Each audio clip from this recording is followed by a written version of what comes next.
সূরা ওয়াকিয়া সূরাটার নাম। অনেক ফজিলতপূর্ণ কোরআন শরীফের একটা সূরা। কোরআনুল কারীমের 56 নম্বর সূরা, 27 নম্বর পারা। এই সূরার 5টা আয়াত পড়ছি আমি মূলত। এই আয়াতের মধ্যে আমি বুঝাইতেছি আপনাদেরকে, এই আয়াতের মধ্যে মূল বক্তব্য মৃত্যুকালীন একটা অবস্থা আল্লাহ তুলে ধরছেন। আল্লাহ মৃত্যুকালীন কোন মানুষের মৃত্যুকালীন অবস্থাটা একটা চিত্র তুলে ধরে আল্লাহ তাআলা নাফরমান পাপীদেরকে বুঝাইতে চাইছে এই 5টা আয়াত। আমি সেটাই বলে আমার কথা শেষ হবে ইনশাআল্লাহ। আমাদের নবী সাল্লাল্লাহু আলাইহি সাল্লাম বলছেন, যে ব্যক্তি প্রত্যেক রাত্রে একবার এই সূরা ওয়াকিয়া পাঠ করবে, নবী ওয়াদা দিছে, মান ক্বারাআ সূরাতাল ওয়াকিয়া ফি কুল্লি লাইলাতিন লাম তুসিবহু ফাকাতুন আবাদা। নবীজি বলছে, সূরা ওয়াকিয়া যে প্রত্যেক দিন রাতে পড়বে, আল্লাহর নবী বলছে তাকে কখনোই দারিদ্রতা, অভাব স্পর্শ করবে না। যুগ যুগ ধরে মাগরিবের পরে এই সূরা পড়া হয়। আউলিয়া বুজুর্গরা যারা পৃথিবীতে যুগ যুগ ধরে নেককার বান্দারা মাগরিবের নামাজের পরে সূরা ওয়াকিয়া পড়ে। রাসূলুল্লাহ সাল্লাল্লাহু আলাইহি সাল্লামের একজন বড় সাহাবী ছিলেন হযরত আব্দুল্লাহ ইবনে মাসউদ রাদিয়াল্লাহু তাআলা আনহু। অনেক বড় সাহাবী, জলিলুল কদর সাহাবী। নবীজির সাথে খুব বেশি যারা থাকতেন, নবীজির খাস খাদেম যারা ছিল, এর মধ্যে উনি একজন। ইসলামের তৃতীয় খলিফা হযরত উসমান রাদিয়াল্লাহু তাআলা আনহুর জামানায় উনি ইন্তেকাল করছেন, এই সাহাবী আব্দুল্লাহ ইবনে মাসউদ। তো ইন্তেকালের পূর্বে উনি অসুস্থ ছিলেন। তো হযরত উসমান মানে খলিফা, তৃতীয় খলিফা, উসমানের নাম শুনছেন না? উনি আসছেন এই আব্দুল্লাহ ইবনে মাসউদকে দেখার জন্য। সাহাবী উসমান খলিফা ওই আব্দুল্লাহ ইবনে মাসউদকে ইন্তেকালের পূর্বে বিছানায় শয্যাশায়ী, নবীর সাহাবী উনি এবং বিখ্যাত সাহাবী, ওনাকে বলতেছেন, মা তাশতাকি, হে আব্দুল্লাহ আপনার রোগটা কি?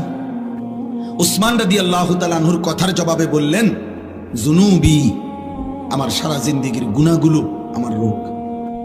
এবার হযরত উসমান রাদিয়াল্লাহু তাআলা আনহু বলতেছেন,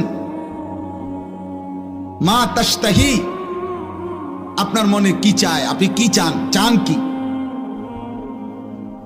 হযরত আব্দুল্লাহ ইবনে মাসউদ রাদিয়াল্লাহু তাআলা আনহু বলেন, রাহমাতু রাব্বি, আমি আমার রবের রহমত চাই, আমার মালিকের রহমত চাই, মাগফিরাত চাই। এরপরে হযরত উসমান রাদিয়াল্লাহু তাআলা আনহু বললেন, হাল আদউ লাকা তাবিবান। হযরত আব্দুল্লাহ ইবনে মাসউদকে বলেন, আমি কি আপনার জন্য একজন ডাক্তার ডাকবো? আহ, সাহাবী কি কয় শুনুন, আত-তাবিবু কাদ আমরাদানি, হে উসমান, ডাক্তার সবই তো আমারে অসুস্থ বানাইছে। মূলত রোগ দেয় কে?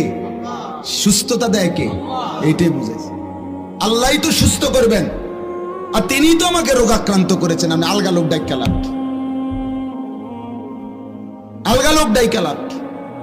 আহ, ওনাদের ইয়াকিন ছিল আমার অসুস্থতা আমার আল্লাহর পক্ষ থেকে, আমার সুস্থতাও আমার আল্লাহ।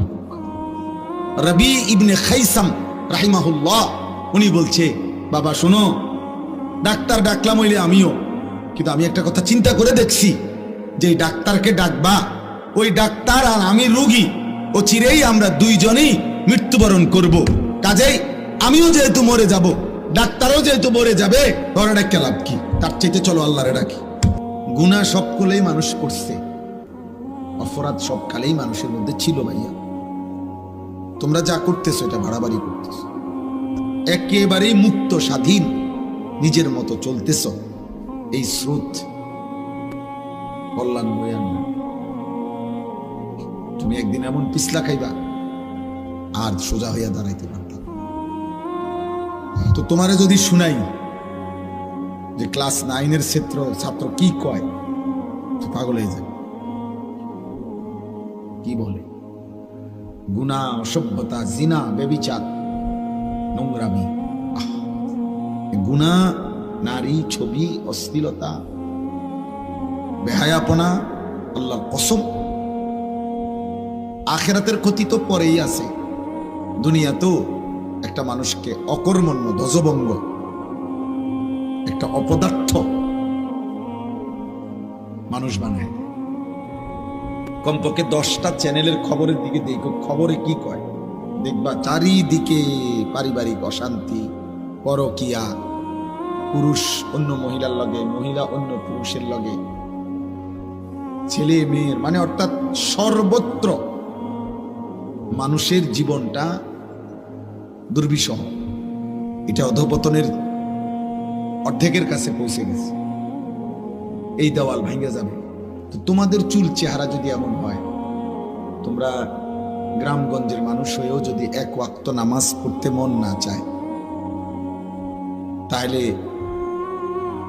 কোটিপতির সন্তান, বিত্তশালী, তাদের কি হাল? নিজের হয়তো একটা গেঞ্জি, একটা লুঙ্গি, কিন্তু সন্তানের জন্য সব উজাড় করে দেয়।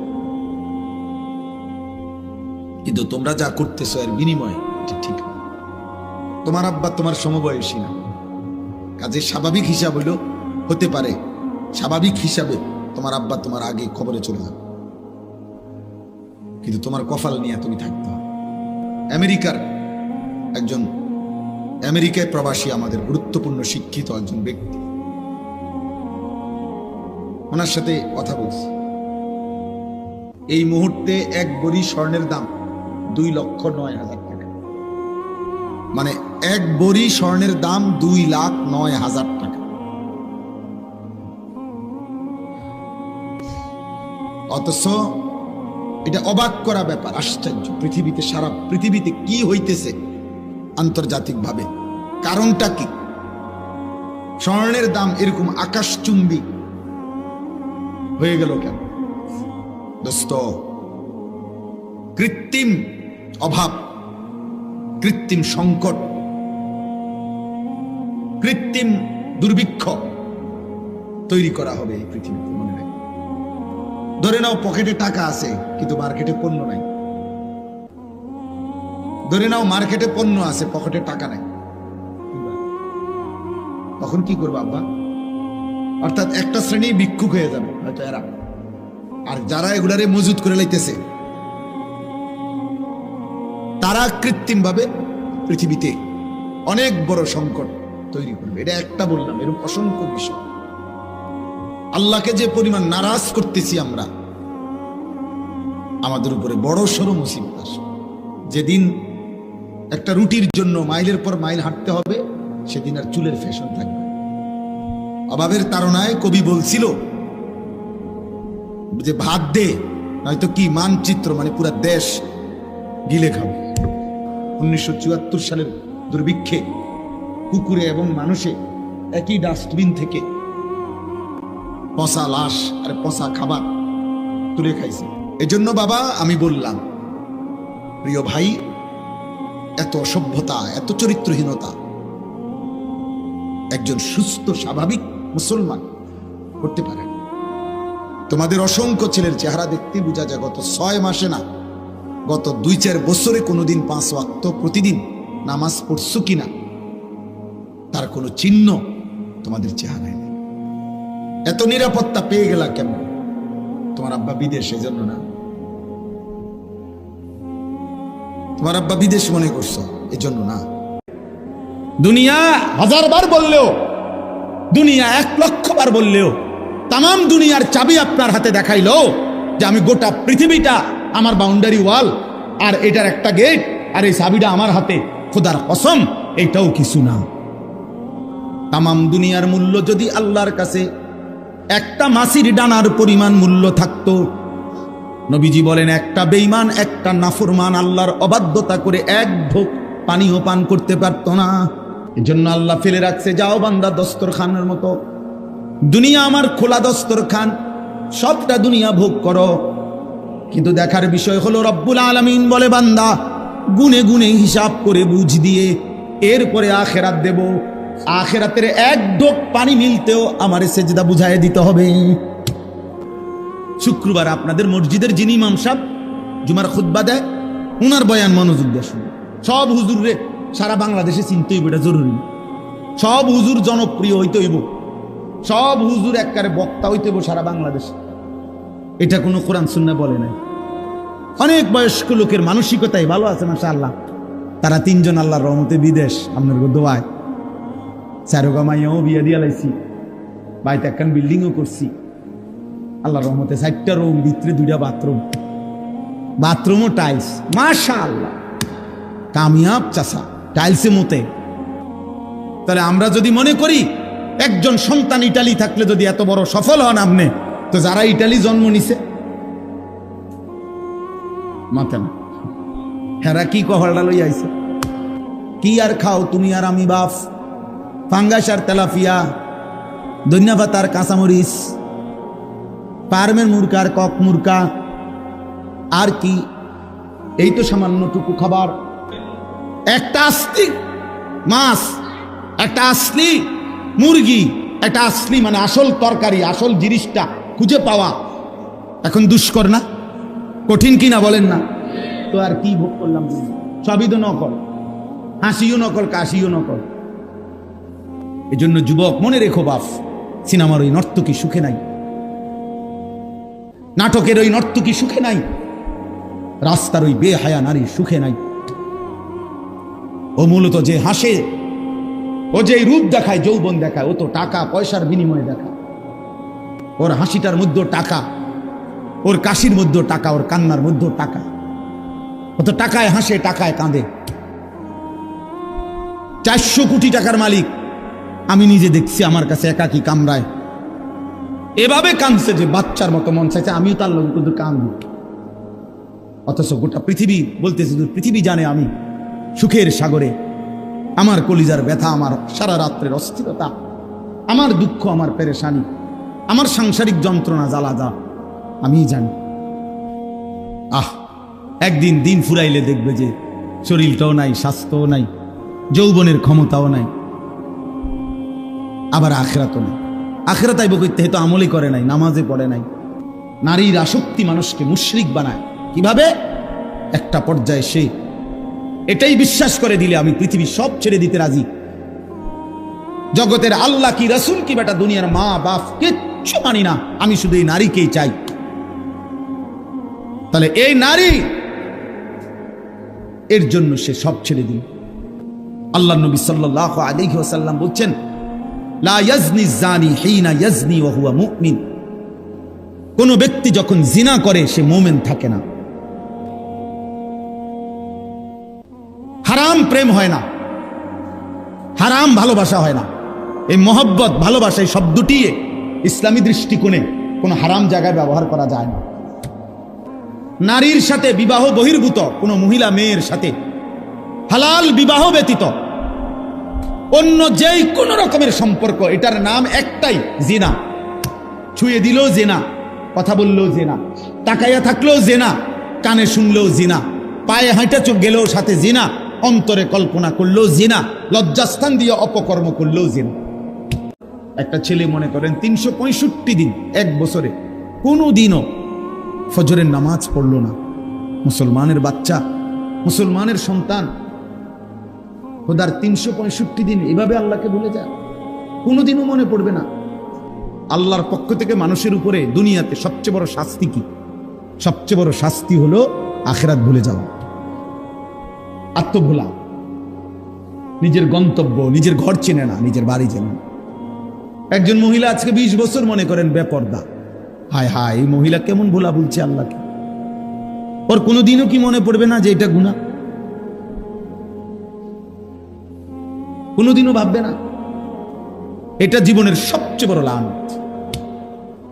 ভাত মাছ চাল ডাল, খাদ্য খাবার, ঘুম, পেশাব পায়খানা, লজ্জাস্থানের চাহিদা, শাহওয়াত, এগুলো পূরণ হওয়া, এটা তো জন্তু জানোয়ারেরও পূরণ।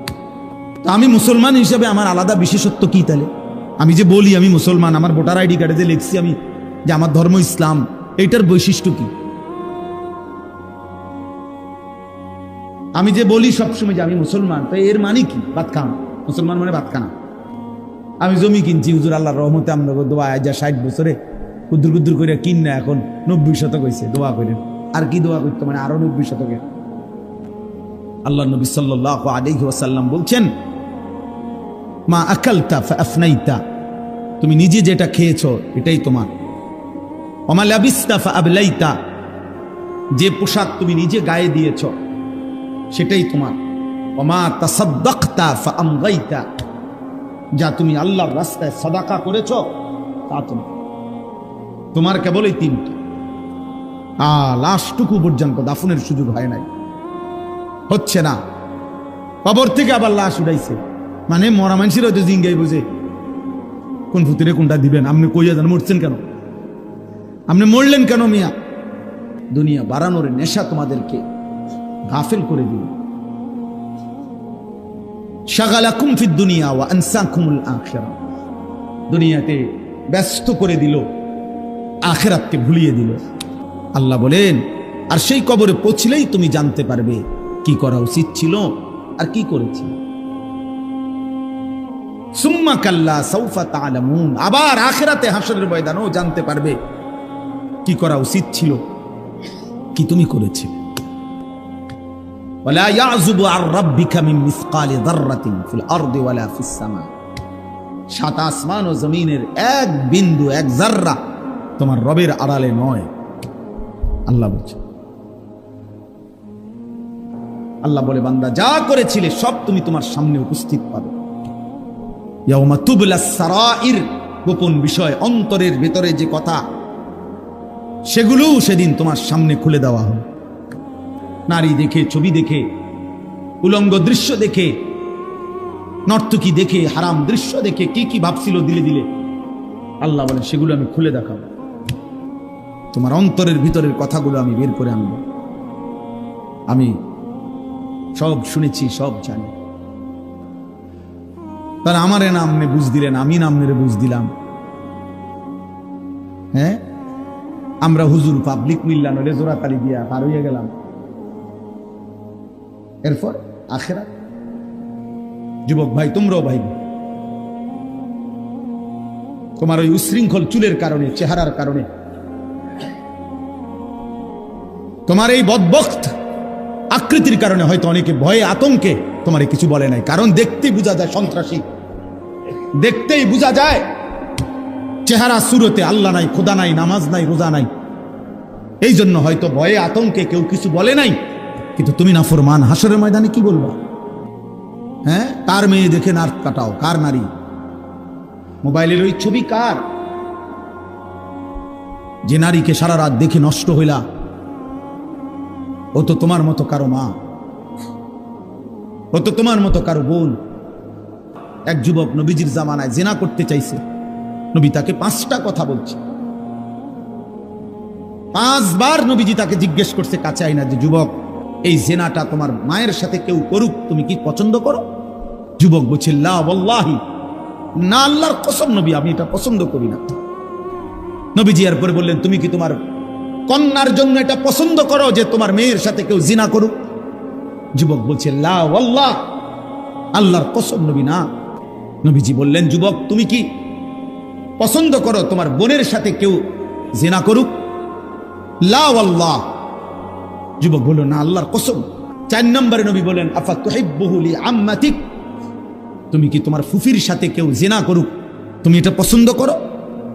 যুবক বলল, লা ওয়াল্লাহ, না না। 5 নম্বরে বললেন, আফা তুহিব্বুহু লি খালাতিক, তোমার খালার সাথে কেউ জিনা করুক, ব্যভিচার করুক, তুমি কি এটা পছন্দ করো যুবক? যুবক বলছে, না আল্লাহর কসম নবী, আমি এটা চাই না। ওই যুবক বলছে, ইয়া রাসূলুল্লাহ, আমার পুরা জিন্দেগি আপনার জন্য উৎসর্গ।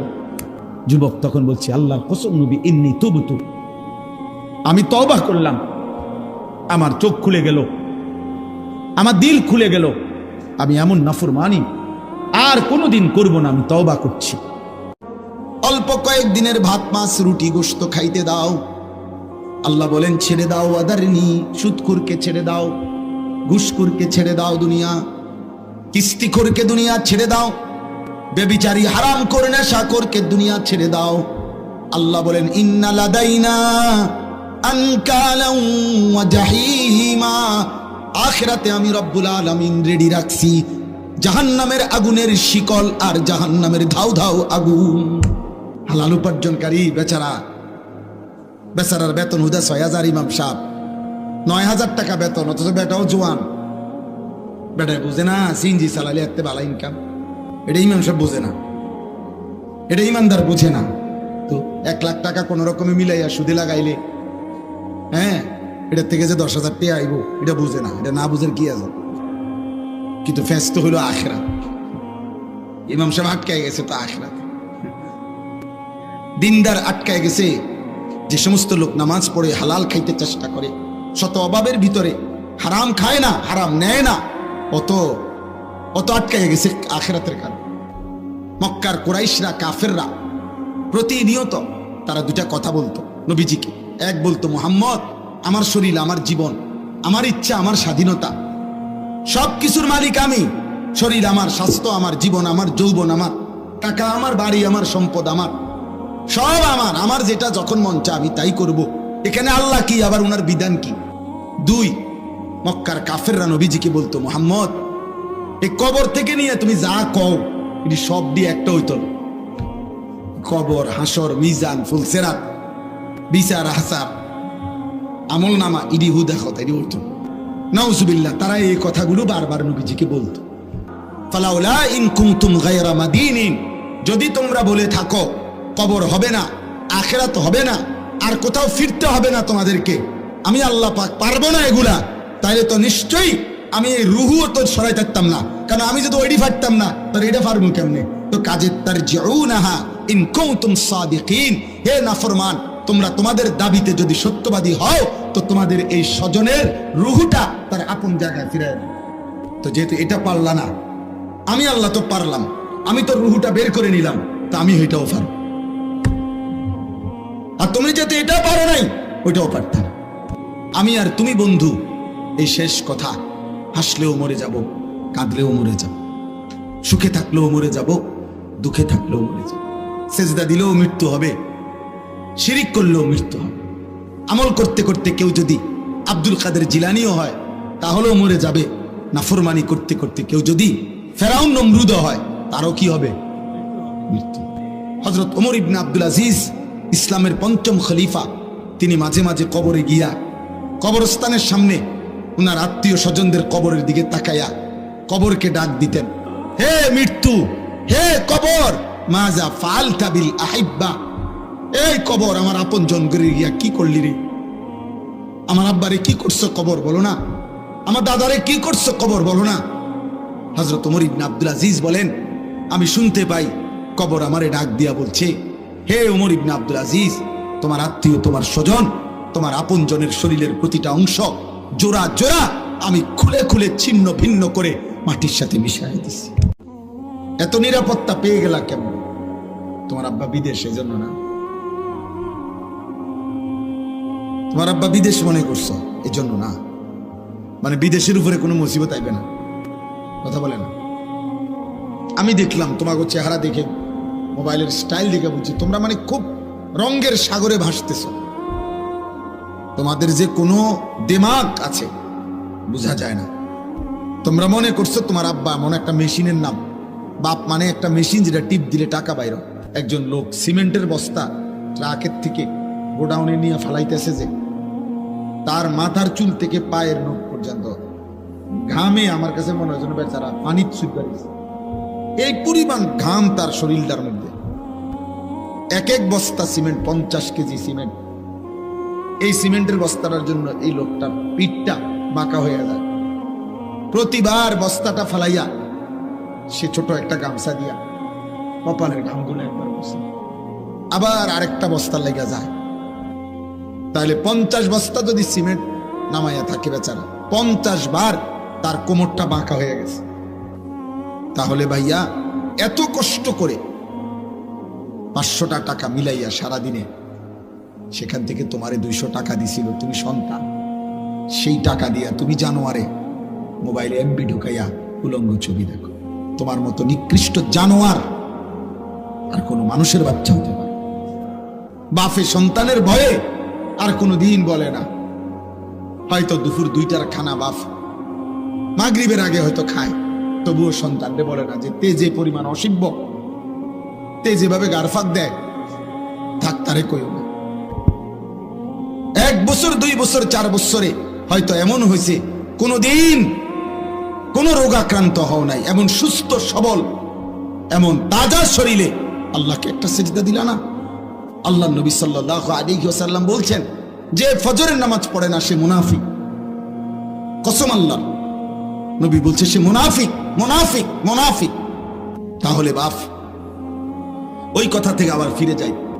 তো হযরত উসমান রাদিয়াল্লাহু তাআলা আনহু এবার আব্দুল্লাহ ইবনে মাসউদকে বললেন ওই মৃত্যু সজ্জায়, যে আমি আপনার জন্য একটা রাষ্ট্রীয় ভাতা পেনশনের মতো নির্ধারণ করে দিতে চাই, যাতে করে আপনার মৃত্যুর পরে আপনার সন্তানরা এটা দিয়া চলতে পারে পরিবার। হযরত আব্দুল্লাহ ইবনে মাসউদ বললেন, আমার এটার কোনো প্রয়োজন নাই।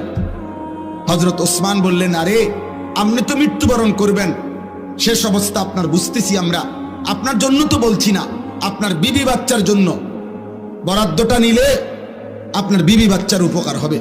হযরত আব্দুল্লাহ ইবনে মাসউদ বললেন, হে উসমান আমিরুল মুমিনিন, আমার নবী সাল্লাল্লাহু আলাইহি সাল্লাম হায়াতে থাকাকালীন আমারে এমন একটা আমল শিখায় দিয়ে গেছে, যে আমল আমি আমার বিবি বাচ্চা নিয়ে নিয়মিত করি, আমার ওই আমলটাই, আমার নবীর ওই ভবিষ্যৎবাণীটাই আমার জন্য যথেষ্ট।